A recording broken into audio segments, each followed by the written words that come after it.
Have you ever struggled with sticking to your plan? If you do, my story is relatable.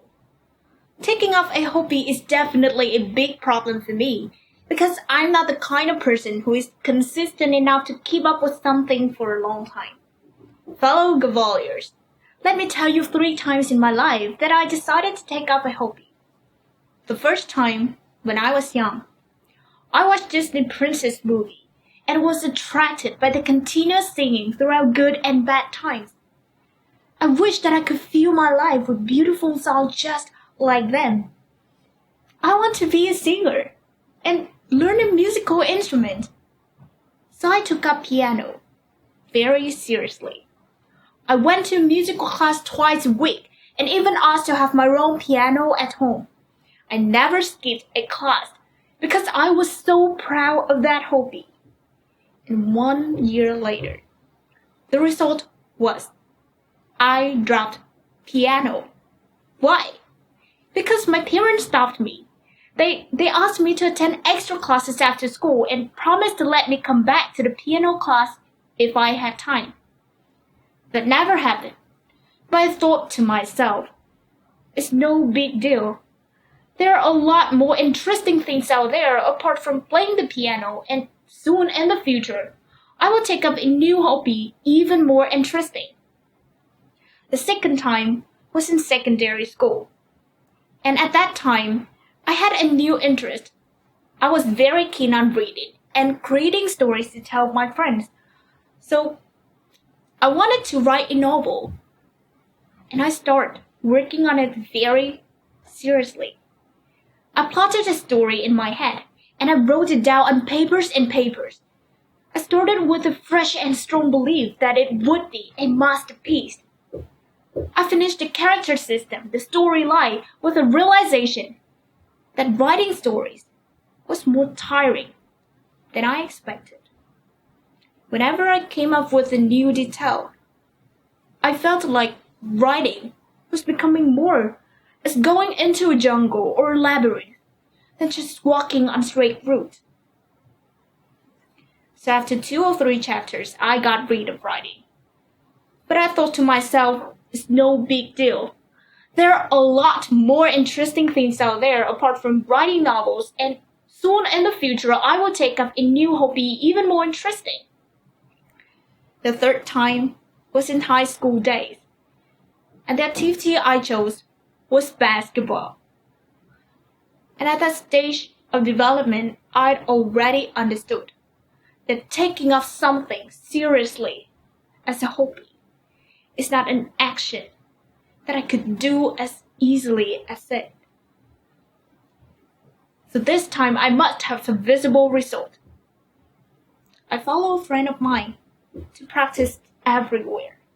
Practice every single day, every break time, off days, holidays, and even in summer. And everything went on very well.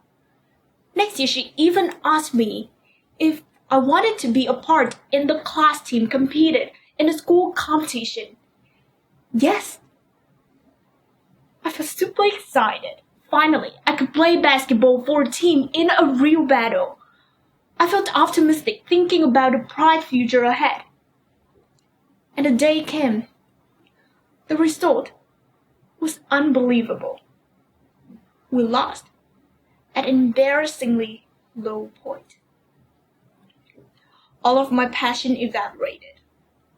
And after the match, I told her, I'm quitting. Don't be like that. We should just process. No. That's just a consolation. Winner used to soothe loser. And you are a loser too. This hobby had taken too much of our time. I'm quitting. Hey, I play basketball simply because I enjoy it. A hobby shouldn't be a burden. It shouldn't be just about winning or losing. A hobby should be your joy.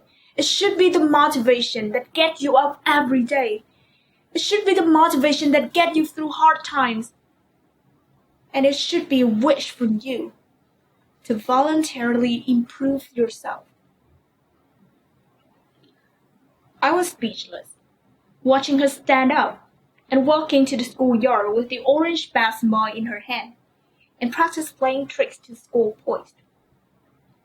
It was like the shameful loss of our team was only a dream. But when we woke up, one got to do her job as usual, and one couldn't get over the dream. I realized that I blamed everything, when the problem was just that I'd been only looking for the good experience, or forgetting that the bad one might just come along. Playing the piano, writing novels, or learning how to play basketball, they are journeys to explore, rather than just activities to exploit. And because I view them only as investment that could bring advantage to me, my will was not strong enough to keep me staying and fighting when the problem came up. I left when my parents stopped me, and I left when facing difficulties which I did not know how to overcome.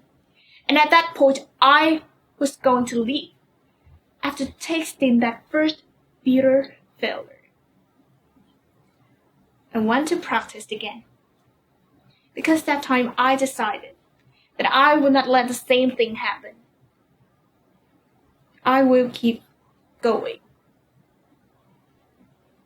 And thanks to that decision, I've been through more bad days with an intention to be more professional.